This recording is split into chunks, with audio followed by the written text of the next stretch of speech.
Good morning, students. I am your science teacher. Welcome to my online class. Today we are going to understand our chapter number 14 from Bio Natural Resources. So, as you can see, natural means given by nature, प्रकृति द्वारा दिया गया, and resources means जो भी हमारे पास विकल्प हैं, जैसे कि हवा है, पानी है, जिन जो जीवन जीने के लिए ज़रूरी होते हैं उनको क्या कहते हैं? Resources. So this chapter deals with the natural resources like air, water, sunlight and other life supporting systems in our biosphere. So let us start the video. What are natural resources? The resources which are essential for life on nature given by nature on earth, for example air, water, soil or sunlight from sun, are called natural resources. देखिए, आपने पहले भी 8th में पढ़ा होगा कि nature हमें बहुत सारी चीज़ें देता है. कुछ चीज़ें मैन मेड होती हैं, कुछ चीज़ें नेचर मेड होती हैं, गॉड गिफ्ट्स होती हैं. तो आप गॉड गिफ्ट भी कह सकते हैं उनको, जो कि नेचर ने हमें दी हैं, like forest, trees, rivers, oceans, all the planets and sun, moon. ये सब क्या हैं? नेचुरल रिसोर्सेज हैं. इस लेसन में हम वो नेचुरल रिसोर्सेज पढ़ेंगे जो अर्थ पे हैं और जो अर्थ पर लाइफ को सपोर्ट करते हैं. आप सबको पता है बाकी और जो प्लैनेट्स हैं उन पर लाइफ पॉसिबल नहीं है, क्योंकि वहाँ पे एटमॉस्फेयर नहीं है, वाटर नहीं है, बहुत ज़्यादा टेम्परेचर है, ठीक है, या फिर कहीं पे बहुत ही कम माइनस में जाके टेम्परेचर है. तो अर्थ ही क्या है? एक जो सोलर सिस्टम है हमारा, उसमें एक लिविंग प्लैनेट है. इसको ब्लू प्लैनेट भी कहते हैं. और ये लिविंग प्लैनेट क्यों है? क्योंकि यहाँ बहुत सारे नेचुरल रिसोर्सेज हमें मिलते हैं. So let us start our video by discussing what are the 3 spheres on earth. So first is lithosphere, hydrosphere and atmosphere. The outer crust of earth is called lithosphere.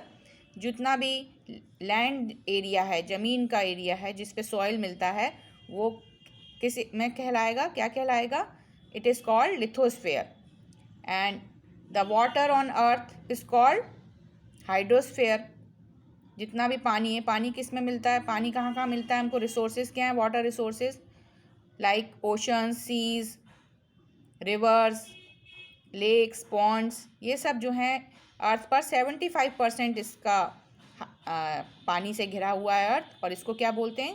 What it is called? Hydrosphere. Lithosphere 25% and hydrosphere 75%. तो पानी ज़्यादा है या ज़मीन अर्थ पर? सबको पता चल गया होगा कि अर्थ पर पानी ज़्यादा है, वाटर ज़्यादा है.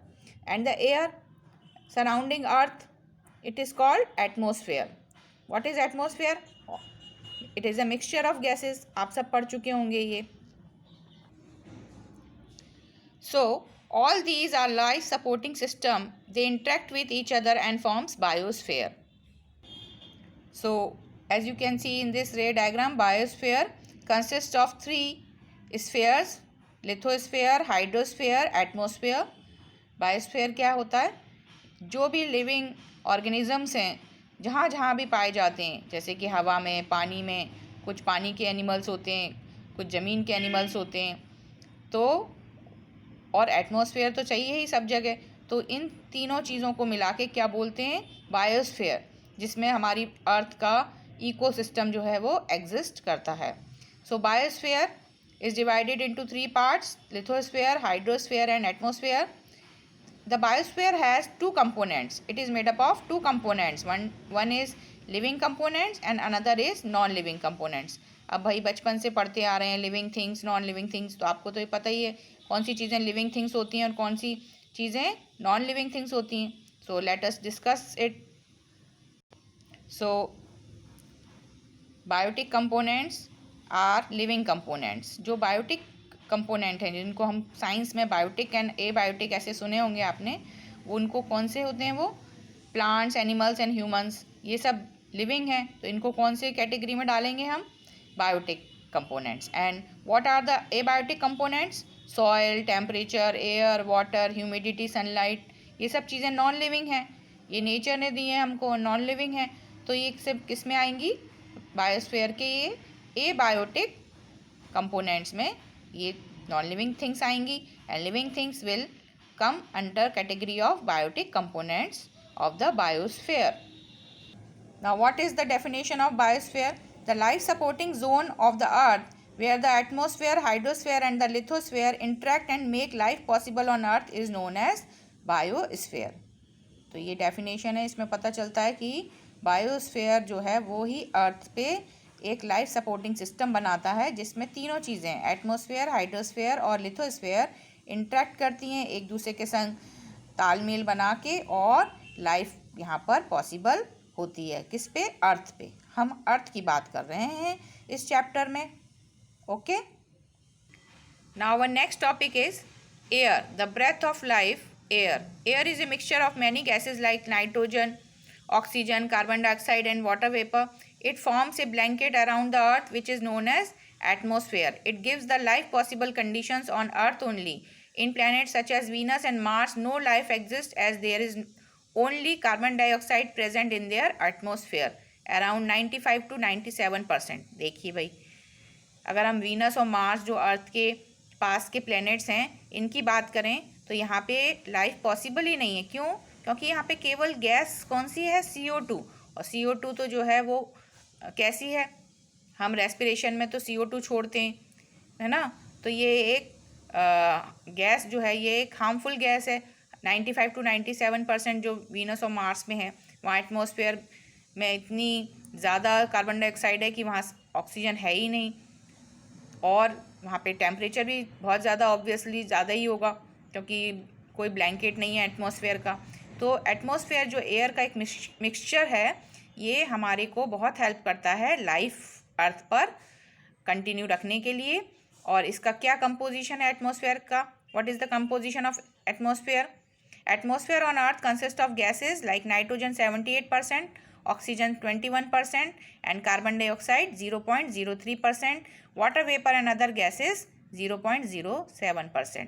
तो ये देखिए अर्थ पे नाइट्रोजन बहुत ज़्यादा है, 78%। क्यों ज़रूरी है नाइट्रोजन? क्योंकि प्लांट्स जो हैं वो नाइट्रोजन के द्वारा ही प्रोटीन और अमीनो एसिड्स बनाते हैं जो हम फूड के रूप में लेते हैं। ऑक्सीजन तो सबको पता है रेस्पिरेशन में बहुत ज़रूरी है। कार्बन डाइऑक्साइड ज़रूरी है केवल प्लांट्स के लिए क्योंकि वो फोटोसिंथेसिस करते हैं, उससे ही फूड बनाते हैं, तो वो कार्बन डाइऑक्साइड उस प्रोसेस में लेते हैं, तो इसलिए बहुत कम है अर्थ पे, 0.03। ठीक है। And other gases like sulphur dioxide और जो मीथेन गैस वगैरह है, ये सब कितनी है? ओनली 0.07%। तो ये अर्थ पे एक लाइफ को सपोर्टिंग सिस्टम बनाता है एटमॉस्फेयर, जिसमें वो ऑक्सीजन सप्लाई रहता है। Now what is the role of atmosphere in climate control? तो एटमॉस्फेयर हमको ऑक्सीजन तो देता ही है लिविंग बींग्स को, लेकिन साथ में क्लाइमेट कंट्रोल भी करता है। So we know that air is a bad conductor of heat. The atmosphere keeps the average temperature of earth constant during the day, and it prevents the sudden increase in temperature during daylight hours, and it slows down the escape of heat into outer space. देखिए अर्थ पे जो है sunlight से heating process होता है, atmosphere जो है गर्म हो जाता है, लेकिन दिन में तो गर्म हो जाता है, लेकिन इतना भी गर्म नहीं होता कि यहाँ लाइफ ना रह पाए। तो कितना रहता है? 45 डिग्री गर्मियों में, समर में। ठीक है। और रात को इतना भी ठंडा नहीं होता कि माइनस में चला जाए। कितना होता है? या विंटर में 0 डिग्री।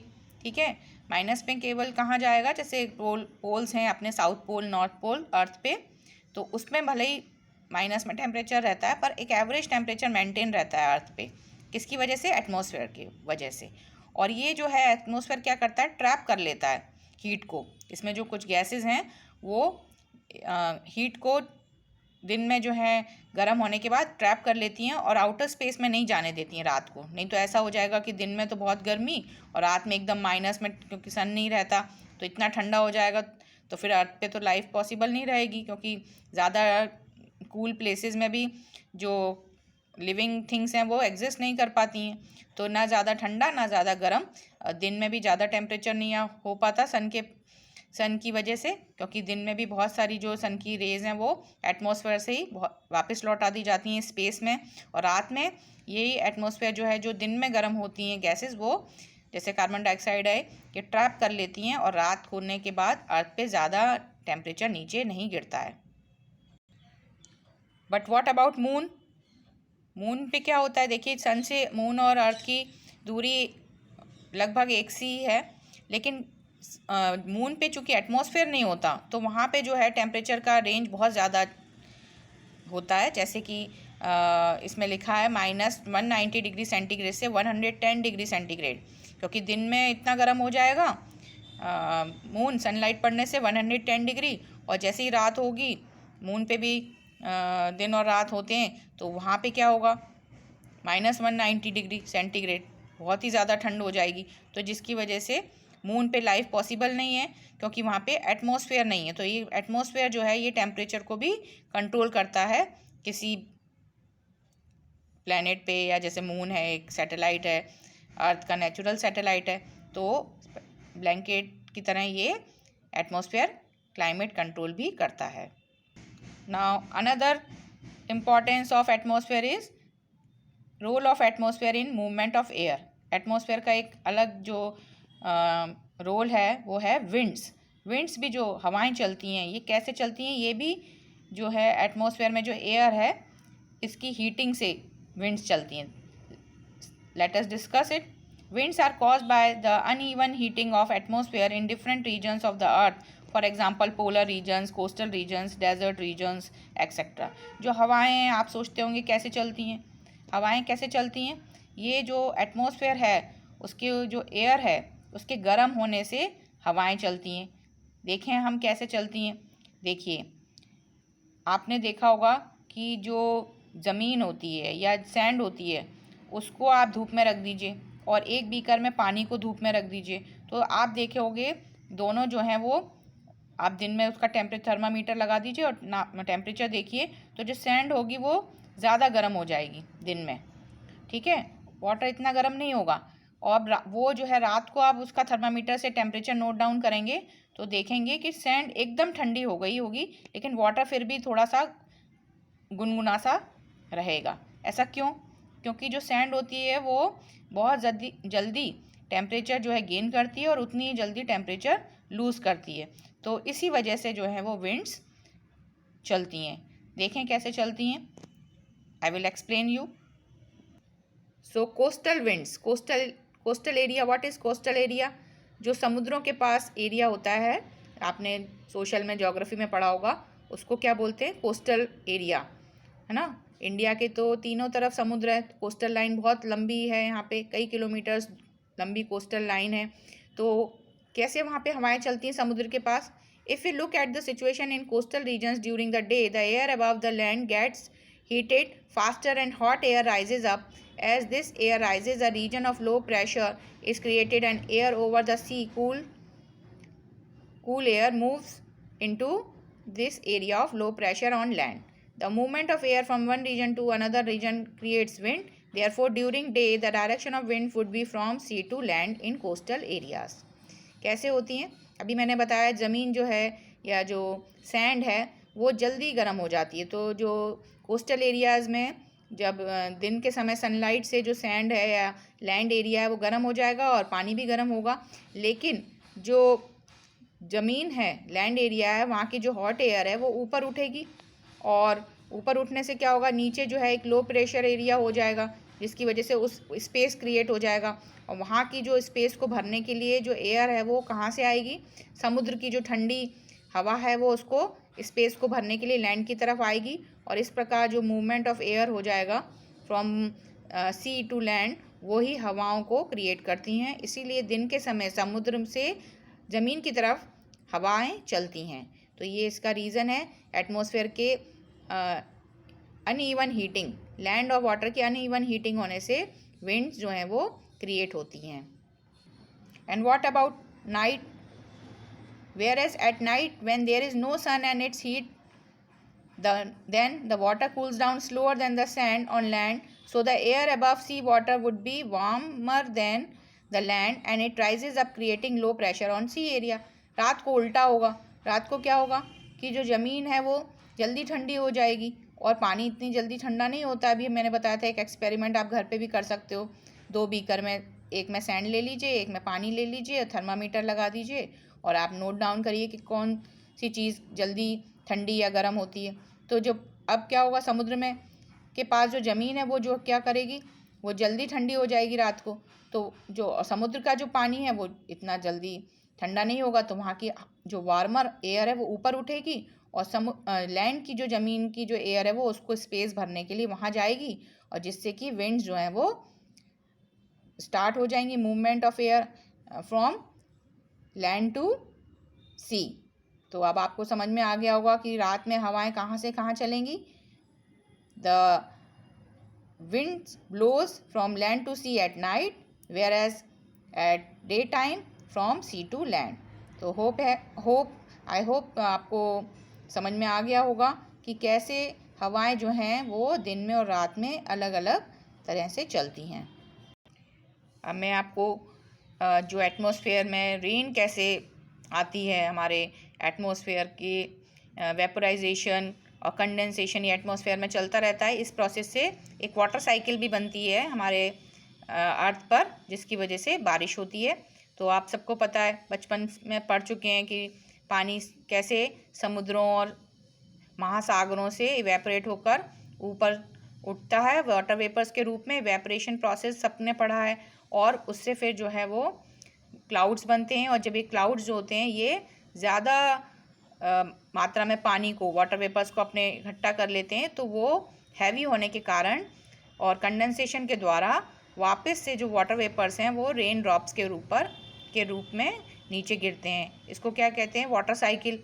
तो वाटर साइकिल से क्या होता है, हमारी अर्थ पे जो वाटर का लेवल है वो बना रहता है वाटर रिसोर्सेज में, जैसे रिवर्स हैं, ग्लेशियर्स हैं। अब ये कई बार बारिश जो है ज़्यादा ठंडी जगहों पे होती है तो वहाँ पे आइस या स्नोफॉल जिसे कहते हैं, या हेल्स, ओले गिरना, ओलों को क्या कहते हैं, स्नो, बर्फ़ गिरती है जैसे हमारे जम्मू कश्मीर में आपने इंडिया में देखा है। और हेल क्या होते हैं, ओलावृष्टि, ओले गिरते हैं। बहुत ज़्यादा ठंडी जगहों पे जब पानी होता है, टेम्परेचर कम होने की वजह से जो रेन की ड्रॉपलेट्स हैं वो क्या हो जाती हैं, फ्रीज़ हो जाती हैं और बर्फ़ क्या ओलों के रूप में नीचे गिरती हैं। तो पानी बारिश के रूप में, बर्फ़ के रूप में या फिर ओलों के रूप में अर्थ पर वापस आ जाता है और इस प्रकार हमारी जो वाटर साइकिल है वो अर्थ पर चलती रहती है। Y water is necessary. अब हमने जब वाटर साइकिल की बात करी है, रेन की बात करी है, तो ये इतना ज़रूरी क्यों है, क्योंकि पानी सबको पता है बहुत ज़रूरी है लाइफ के लिए। जल है तो जीवन है, सबने सुना है। All cellular process take place in a water medium. Our body is made up of 90% water. तो हमारा जो शरीर है इसमें 90% क्या होता है, वाटर होता है। All the reactions that take place within our body and the substances formed are transported within our body in a dissolved form. Hence, all living organisms need to maintain the water level within their bodies to stay alive. तो जीवित रहने के लिए सबको, पशु पक्षी है ना, इंसान, यहाँ तक कि पेड़ों को भी क्या चाहिए, पानी चाहिए। तो सबको पता है कि फ्रेश वाटर रिसोर्सेज कौन से होते हैं, rivers, lakes, wells, springs, ice caps, glaciers, है ना। सेलाइन वाटर कहाँ होता है, सीज एंड ओशंस में, लेकिन वो तो हम पी नहीं सकते क्योंकि उसमें बहुत ज़्यादा मिनरल्स और सॉल्ट रहता है। तो हमको फ्रेश वाटर की अवेलेबिलिटी चाहिए अर्थ पर, और जहाँ पर ये ज़्यादा होती है अवेलेबिलिटी ऑफ फ्रेश वाटर, वहाँ पे जो डाइवर्सिटी ऑफ लाइफ हमें ज़्यादा देखने को मिलती है, जैसे कि रिवर्स।